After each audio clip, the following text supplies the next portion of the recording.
The Witcher is a proof-of-concept fantasy game with big breasts. It would go on to make bigger and better breasts later, but for now you're stuck with Geraldo of Rivera. He doesn't hold a sword correctly, and his environments look weird, and it's MMO-like and boring and tedious and fetch questy, but that's okay, because every female in the game lives to touch your balls and give you a little collectible commemorating such. This is the saddest shit I've ever seen, and I can't believe one of the best games of all time was born from this bloated debacle. If I wanted to see boobs on playing cards, I'd just get out the playing cards I own that I drew some boobs on the other day. Well, I don't have a goddamn clue what the goal here was. Make a game as cheaply as possible, go into 3D on hardware that couldn't handle it. It's spheres. Just fighting each other. Shitty. In the background has crying puppies and American flags and random messages, some of which are censored. Why are they censored? Is this all a big testicle joke? Because it's not funny. Don't mock my testes, gang. Why not censor the whole fucking game while you're at it? Because it isn't very good in my opinions.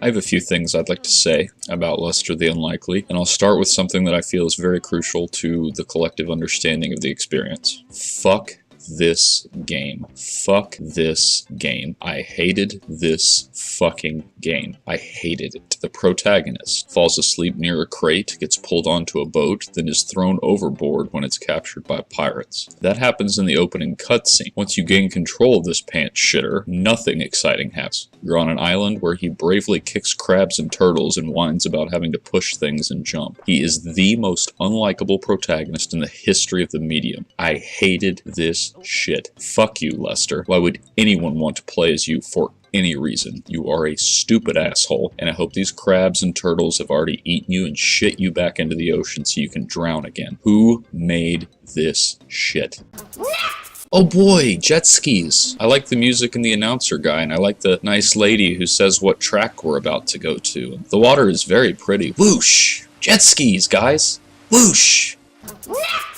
The Walking Dead premise is fairly old by now because of how redundant the story is. Heroes survive, meet new people die, and so on. Then they go on about how everything they've been through is a reason for their blah blah blah blah. The metaphor is in plain sight. Life is hard. Life is about survival. The Walking Dead universe has this turned up to about as high as it goes, but the reflection should be recognizable for anyone who doesn't live a completely charmed life. Telltale games are very literal in their namesake. They tell tales. It's about all they do, but they do it well. This game is a throwback to some of the old point-and-click adventure games of yesteryear, and although I don't really feel like the Telltale look fits well with the dark gravity of the episodic stories these games tell, it's impossible to not get invested and disgusted and stressed out by the impossible reality these poor characters are trapped in. Clementine is world-class.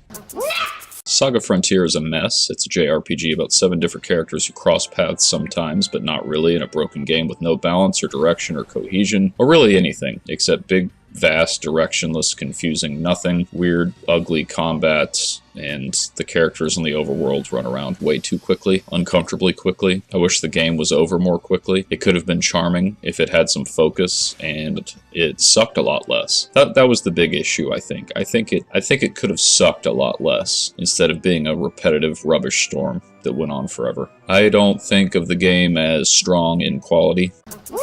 The controls don't really work, the idea doesn't come across, and when the music is about to convince you it's good and ominous, some weird cat or dog starts making screeching sounds, and it ruins it. As if this shit stew wasn't already ruined enough. God, man. Sometimes I just don't know.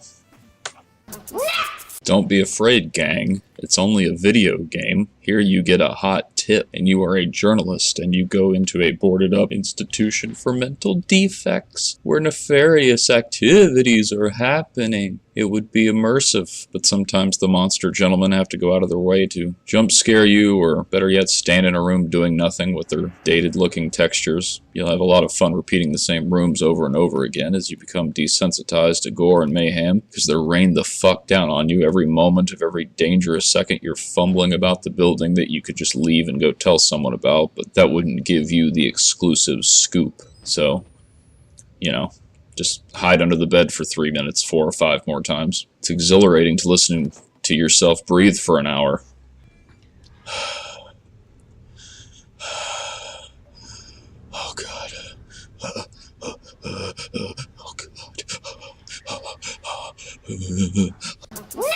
Valkyria Chronicles is a game with a smart premise and a lot of good ideas. I'm going to list those ideas now. World War II analog, the view of a complex worldwide conflict through small underdog eyes. Squad management through semi-turn-based combat where you can build and shape your squad to suit your needs based on the individual soldier's personality. All good ideas. Now here's all the reasons that they didn't fucking work. The game aesthetic is one of coloring book anime, so all the hard finalities of war just seem like nice kids story time, which is awkward and weak and horrible, and that's a big disconnect. The battles are long, which would be fine, but saving is always iffy because what happens if you get yourself quote-unquote stuck in a losing position? Then you're just kind of screwed. The character balance is terrible, and the characteristics of your squad don't really mean anything 99% of the time, and the order system where the protagonist character gets to just go crazy on the enemy team, that just wins most of the time. And yeah, that protagonist,